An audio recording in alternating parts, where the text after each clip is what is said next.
এই বাংলাদেশের একজন জনপ্রিয় নায়ক ছিল নায়ক সালমান শাহ, নাম শুনছেন না? মরে গেছে 28 বছর আগে, বলেছিল গলায় দড়ি দিয়ে মারা গেছে। এখন আবার নতুন করে বিচার শুরু হয়েছে, বলছে গলায় দড়ি দেয়নি, ওর স্ত্রী ডাইনি স্ত্রী স্বামীরা ও নাকি টাকা দিয়ে লোক ভাড়া করে ওর স্বামীকে মারিয়ে এনেছে। জোরে বলেন সুবহানাল্লাহ। কি জোরে কোন নাউজুবিল্লাহ। তাহলে চিন্তা করে দেখেন, স্ত্রী টাকা দিয়ে মারিয়ে এনেছে। তবে আমার প্রশ্ন হলো, 28 বছর পরে বিচার হচ্ছে, সালমান শাহর হত্যার বিচার চলতেছে আদালতে। আমার প্রশ্ন হলো, যে আল্লামা সাঈদীকে এই মাত্র 2 বছর আগে জেল থেকে বের করে হসপিটালে ভর্তি করে ইনজেকশনের সিরিজের ভেতরে বিষ ঢুকায়া আল্লামা সাঈদীকে পরিকল্পিতভাবে যারা হত্যা করলো, এদেরও বিচার এই বাংলার মাটিতে হতেই হবে। ওই নায়ক সালমান শাহ যদি জনপ্রিয় হয়, তার চাইতে 1000 গুণ জনপ্রিয় হলো কোরআনের বাকি আল্লামা দেলোয়ার হোসেন সাঈদী। তোমরা 28 বছর পরে নায়ক মারার বিচার করতেছো, আর আল্লামা সাঈদীর বিচার হবে না, এটা কোনো মুসলমান মেনে নিতে পারে না। আল্লামা সাঈদীকে কোন ডাক্তার ইনজেকশনে বিষ ঢুকাইছিল তার শরীরে, কারা সাক্ষী দিয়েছিল, কোন বিচারকেরা অন্যায়ভাবে বিচার করেছিল, সমস্ত বিচারককে, সমস্ত সাক্ষীকে, সমস্ত চিকিৎসককে বিচারের আওতায় আনতে হবে। আল্লামা সাঈদীর হত্যার বিচার এই বাংলার জমিনে আমরা দেখতে চাই কি চাই না? তাম পৃথিবীতে যিনি কোরআনের দাওয়াত দিয়েছেন, 1000-এর উপর মানুষ হাতে হাত রেখে কালেমা পড়ে মুসলমান হয়েছে, ওই কোরআনের পাখিকে পরিকল্পিতভাবে হত্যা করেছে। আজকে মনে কষ্ট, স্বৈরাচার হাসিনা পালিয়ে গেলেন, খালেদা জিয়া মুক্ত হয়ে চিকিৎসা নিয়ে সুস্থ হলো, ওই বিদেশের মধ্য থেকে তারেক জিয়া দেশে ফিরবে, আল্লামা মামুনুল হক মুক্ত হলো, আমির হামজা মুক্ত হলো, আমরা একটা বার ওই কোরআনের পাখি আল্লামা সাঈদীকে আর মুক্ত দেখতে পারলাম না। একটা বার চিন্তা করে দেখেন, ওই আল্লামা সাঈদী যদি বেঁচে থাকতো আর আমরা যদি মুক্ত তাদেরকে আল্লামা সাঈদীকে এই ময়দানে পেতাম, এই বাংলাদেশের ইতিহাস চেঞ্জ হয়ে যেত, নতুন ইতিহাস রচিত হতো। তোমাদের ভেতরে অবশ্যই একটা দল থাকবে যারা ভালো কাজের আদেশ করবে, অন্যায় কাজে বাধা দেবে। আল্লাহর কোরআন বলেছেন, আল্লাযীনা ইম্মাক্কান্নাহুম ফিল আরদি আকামুস সালাহ ওয়া আতাউজ যাকাত ওয়া আমারু বিল মারুফ ওয়া নাহাউ আনিল মুনকার। আল্লাহ বলেন, কোন মুসলমান ইমানদার দল যদি ক্ষমতায় যায়, 4টে কর্মসূচি তারা বাস্তবায়ন করবে। 1 নম্বর নামাজ বাধ্যতামূলক করবে, 2 নম্বর যাকাত ভিত্তিক অর্থনীতি কায়েম করবে, 3 নম্বর ভালো কাজ চালু করবে, 4 নম্বর মন্দ কাজ বন্ধ করবে। তার মানে বোঝা গেল, আগামীতে এই বাংলাদেশে ক্ষমতায় যাওয়ার পরে এই 4 কর্মসূচি বাস্তবায়নের জন্য যারা ঘোষণা দেবে, ইমানদার মুসলমান হিসেবে তাদের পক্ষেই আমাদের থাকতে হবে। বক্তব্যকে আব্দুল সালাম যুক্তিবাদী না আল্লাহর? জোরে বলেন কার? আল্লাহর কোরআন বলেছেন, ওয়া ইয়াবতাগি গায়রাল ইসলামি দীনান ফালা ইউকবালা মিনহু ওয়া হুয়া ফিল আখিরাতি মিনাল খাসিরিন। ইসলাম বাদ যদি কেউ বিয়ে করে, ওই বিয়ে আল্লাহর দরবারে কবুল হবে না। ইসলাম বাদ যদি কেউ ব্যবসা করে, এই ব্যবসা আল্লাহর দরবারে কবুল হবে না। ইসলাম বাদ যদি কেউ রাজনীতি করে, ওই রাজনীতি আল্লাহর দরবারে কবুল হবে না। তাহলে দল যদি করাই লাগে, কিসের দল করব? রাজনীতি যদি করাই লাগে, কিসের রাজনীতি করব? কিন্তু বাংলাদেশের এক দলের কিছু কিছু নেতা বক্তব্য দিচ্ছে যে কোরআনের সাথে রাজনীতির কোনো সম্পর্ক নাই। নাউজুবিল্লাহ বলেন। আমি তো মনে করি যারা বলে কোরআনের সাথে রাজনীতির সম্পর্ক নাই, আমি মনে করি তাদের সাথেই কোরআনের কোনো সম্পর্ক নাই। তাদের সাথে কোরআনের যদি সম্পর্ক থাকতো, এমন বক্তব্য তারা দিতে পারতো? এরা আবার বলে আমরা শরিয়া আইনে বিশ্বাস করি না। নাউজুবিল্লাহ বলেন। শরিয়া আইন কি? শরিয়া আইন হলো কোরআনের আইন, শরিয়া আইন হলো হাদিসের আইন। সুতরাং যারা কোরআন হাদিসকে বিশ্বাস করে না, এরা কখনো মুসলমান থাকতে পারে না। তাহলে শান্তির জন্য কি লাগবে? গভীর মনোযোগ লক্ষ্য করুন। এই যেখানে আপনারা লিখে দিয়েছেন আব্দুল সালাম যুক্তিবাদী, আমি যুক্তিতে কিছু কথা আপনাদেরকে বুঝাই। মনে করেন যে বাংলাদেশের ঢাকা শহরে বিশাল বড় একটা পানির ট্যাঙ্কি আছে। জোরে বলেন, কিসের ট্যাঙ্কি? ওই ট্যাঙ্কির মধ্যে থেকে পাইপ দিয়ে দিয়ে বাংলাদেশের 64টা জেলায় পানি সাপ্লাই দেওয়া হয়। কিন্তু ঢাকা শহরে যে পানির ট্যাঙ্কি আছে, ওই ট্যাঙ্কির ভেতরে একটা মরা বিড়াল মরিয়ে পচে গন্ধ উঠে আছে। আমার কথা বোঝা যায়? এখন একটা পাইপ আস্তে আস্তে আস্তে আস্তে বাংলাদেশ আপনাদের সিরাজগঞ্জের শহরের মধ্যেও এসেছে। এখন বলেন তো পাইপ দিয়ে যেই পানি বের হচ্ছে ওই পানি ভালো না গন্ধ? আর একটু জোরে বলেন। এখন ওই গন্ধওয়ালা পানি বের হওয়ার পরে সিরাজগঞ্জ জেলাতে যত বড় বড় হুজুর আছে, এরকম হুজুর, ইমাম, মুয়াজ্জিন, খতিব, মুফতি, মুহাদ্দিস, ফকি সব আলেমদেরকে ডেকে বলা হয়েছে, এই হুজুরের গোষ্ঠীরা, এই যে গন্ধওয়ালা পানি বের হচ্ছে তোমরা ফু দিয়ে দিয়ে পরিষ্কার করো। হবে? আচ্ছা, সিরাজগঞ্জ জেলার হুজুর তো দূরের কথা, কাবা শরীফের ইমামও যদি এসে ফু দেয় পানি পরিষ্কার হবে? আচ্ছা বলেন তো, পানি পরিষ্কার করতে গেলে কি পরিষ্কার করা লাগবে? ওই ঢাকা শহরের ট্যাঙ্কি পরিষ্কার করা লাগবে। এটা কি বুঝতে পেরেছেন? এবার আসল ওয়াজ শোনেন, আসল ওয়াজ। এই বাংলাদেশের শান্তি প্রতিষ্ঠার একটা ট্যাঙ্কি আছে যার নাম হলো সংসদ ভবন। আরো জোরে বলেন। আর ওই সংসদের ভেতর থেকে বাবার আইন, দাদার আইন, চাচার আইন, খালুর আইন, ফুপর আইন, কার্ল মার্ক্সের আইন, লেনিনের আইন, পুতিনের আইন, সক্রেটিসের আইন, প্লেটোর আইন, ধর্মনিরপেক্ষতাবাদ, জাতীয়তাবাদ, ভারতের আইন, ব্রিটিশের আইন, মানব রচিত তন্ত্র মন্ত্রকে যতদিন পর্যন্ত জুতো এবং ঝাঁটাপিটা করে কোরআন সংসদে ঢুকাইয়া কোরআন দে বাংলাদেশ পরিচালিত না হবে ততদিন পর্যন্ত এই জমিনের ভেতরে শান্তি আসতে পারে না, পারে না, পারে না। সুতরাং আগামীতে বাংলার জমিনে সমস্ত তন্ত্র মন্ত্রকে জুতাই এবং ঝাঁটাপিটা করে পার্লামেন্টে কোরআন ঢুকাইয়া কোরআন দে বাংলাদেশ পরিচালনা করার পক্ষে রায় দেওয়ার জন্য কারা কারা রাজি আছেন? দুটি হাত আল্লাহকে তুলে দেখান।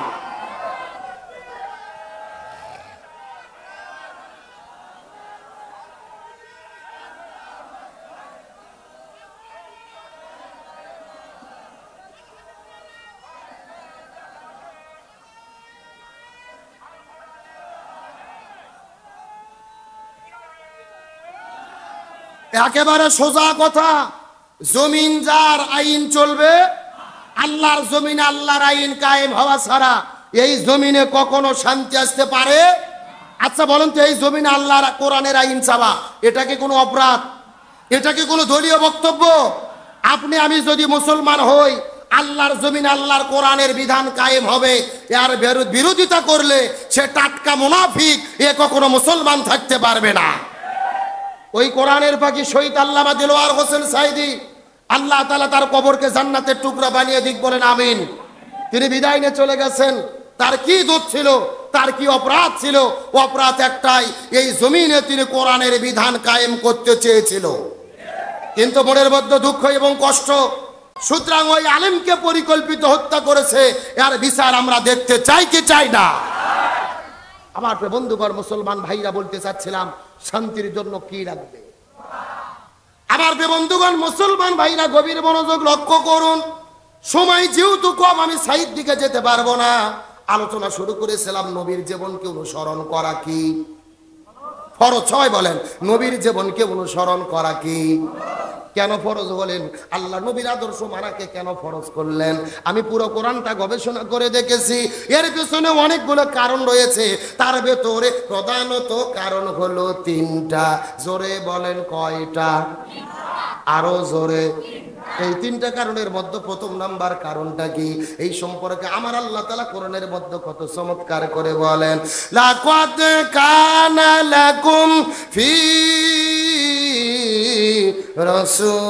রাসূলিল্লাহি উসওয়াতুন হাসানাহ। সূরা আযাব 21 নম্বর পারা 19 নম্বর পৃষ্ঠার 2 নম্বর লাইন 21 নম্বর আয়াতে কারিমা।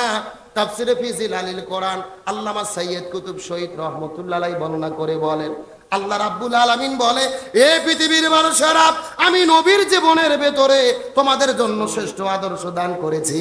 আমি নবীর জীবনের মধ্যে তোমাদের জন্য শ্রেষ্ঠ আদর্শ দান করেছি। যদি তোমরা শান্তি পেতে চাও, ওই নবীর আদর্শটা গ্রহণ করতে হবে। নবীর আদর্শ ছাড়া এই জমিনে শান্তি পাওয়া যাবে নবী ছাড়া অন্য কারো আদর্শ ধরা যাবে। এ গভীর মনোযোগ লক্ষ্য করুন। ইমাম বুখারী রহমতুল্লাহ আলাইহি বুখারী শরীফ লেখার আগে এই জমিনের মধ্যে একটা কিতাব লিখেছিলেন, যেই কিতাবের নাম হলেন আল আদাবুল মুফরাদ। ওই কিতাবের মধ্যে তিনি বর্ণনা করে বলে, হাসরের ময়দানে 6 প্রকার মানুষদেরকে আল্লাহ বিনে হিসেবে জাহান্নামের মধ্যে দেবে। তার মধ্যে প্রথম নম্বর প্রকার হলো তারা যারা জমিনের ভেতরে নবীকে বাদ দিয়ে অন্য কারো আদর্শ গ্রহণ করবে।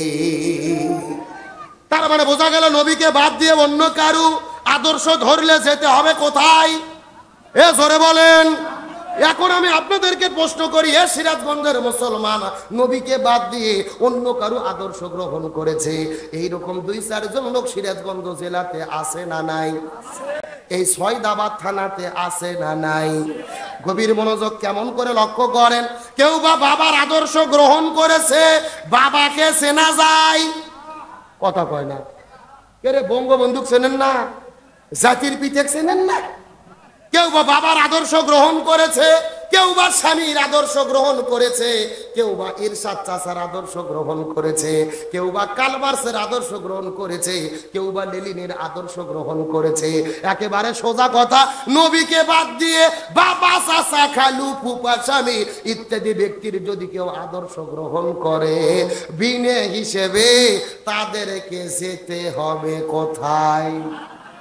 তার মানে বোঝা গেল জান্নাত যদি পেতে চাই নবীর আদর্শ ধরা ছাড়া কোনো উপায়। যেই নবীকে আল্লাহ তাআলা পৃথিবীতে নেতা করে প্রেরণ করেছেন, সুবহানাল্লাহ বলেন। আল্লাহ নবীজিকে নেতা করে দুনিয়ার মধ্যে প্রেরণ করেছেন। আল্লাহ কোরআনুল কারীমের মধ্যে বলেন, ইয়াসিন। রাইসুল মুফাসসিরিন হযরত আব্দুল ইবনে আব্বাস, আব্দুল ইবনে মাসউদ রাদিয়াল্লাহু তাআলা আনহুমা দুইজনে মিলে একত্রিত করে এই জায়গার মধ্যে ব্যাখ্যা দিয়েছেন। ইয়া মানে হলেন, ইয়া হলেন হরফে নেদা। হরফে নেদা ওই সমস্ত হরফগুলোকে বলা হয় যেই হরফ দিয়ে মানুষদেরকে ডাকা হয়, আহ্বান করা হয়। আর সিন মানে হলো সাইয়্যিদ। সাইয়্যিদ অর্থ হলো নেতা। আল্লাহ নবীজিকে নেতা বলে ডাক দিয়েছে। এই জায়গার মধ্যে নেতা অর্থ হলো 5টি। 1 নম্বর সাইয়্যিদুল বাশার। এই দুনিয়ার ভেতরে আল্লাহ তাআলা যত মানুষ সৃষ্টি করেছে সবগুলো মানুষের নেতা হলেন আমাদের নবী। 2 নম্বর সাইয়্যিদুল আম্বিয়া।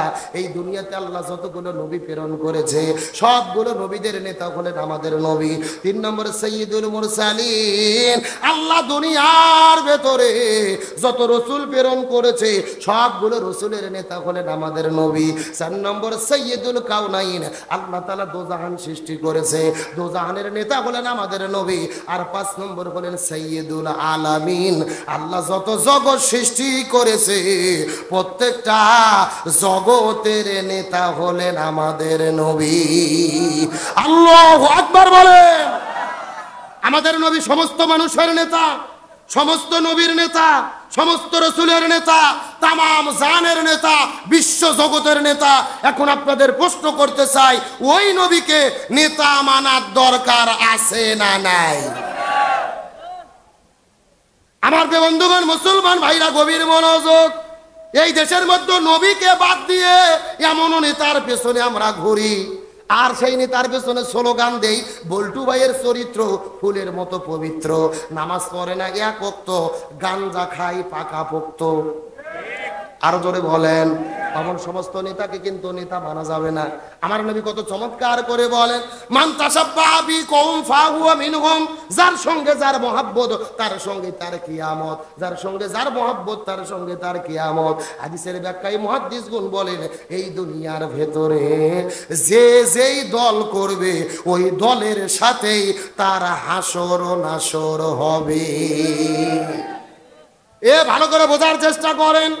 এই দুনিয়ায় যে যেই দল করবে ওই দলের সাথেই হাসর।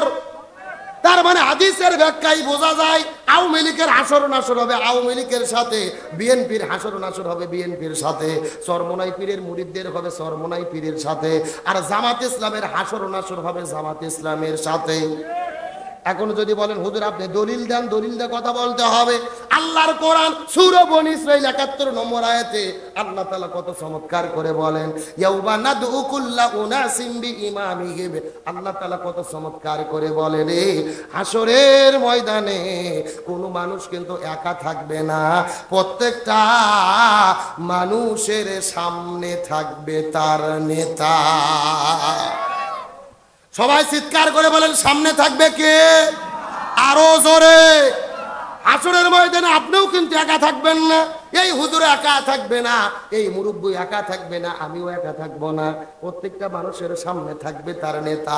আয়াতের ব্যাখ্যাটা ভালো করে বোঝার চেষ্টা করেন। তার মানে বোঝা যায় ওই হাসরের ময়দানে দেখা যাবে এই দেশের মধ্যে গত 16 বছর আওয়ামী লীগ নামক যারা দল করেছে, লক্ষ্য করে দেখা যাবে তাদের সামনে প্রথম দাঁড়িয়ে যাবে বঙ্গবন্ধু শেখ মুজিবুর রহমান, তারপরে দাঁড়িয়ে যাবে 16 বছরের স্বৈরাচার কাঁঠাল রানী হাসিনা। জোরে বলেন। এরপরে ওবায়দুল কাদের, তারপরে অন্যান্য নেতা কর্মী, এই দেশের মধ্যে বিএনপি নামক যারা দল করে, হাসরের ময়দানে লক্ষ্য করে দেখা যাবে তাদের সামনে প্রথম দাঁড়িয়ে যাবে শহীদ প্রেসিডেন্ট জিয়াউর রহমান, তারপরে ম্যাডাম খালেদা জিয়া, তারেক জিয়া, মির্জা ফখরুল ইসলাম আলমগীর, অন্যান্য নেতা, তারপরে কর্মীরা। এই দেশের মধ্যে চরমনাই পীরের যারা মরিত হয়েছে, হাসরের ময়দানে দেখা যাবে তাদের সামনে প্রথম দাঁড়িয়ে যাবে মরহুম পীর সাহেব হুজুর, তারপরে মুফতি ফয়জুল করিম, মুফতি রিজাউল করিম, তারপরে অন্যান্য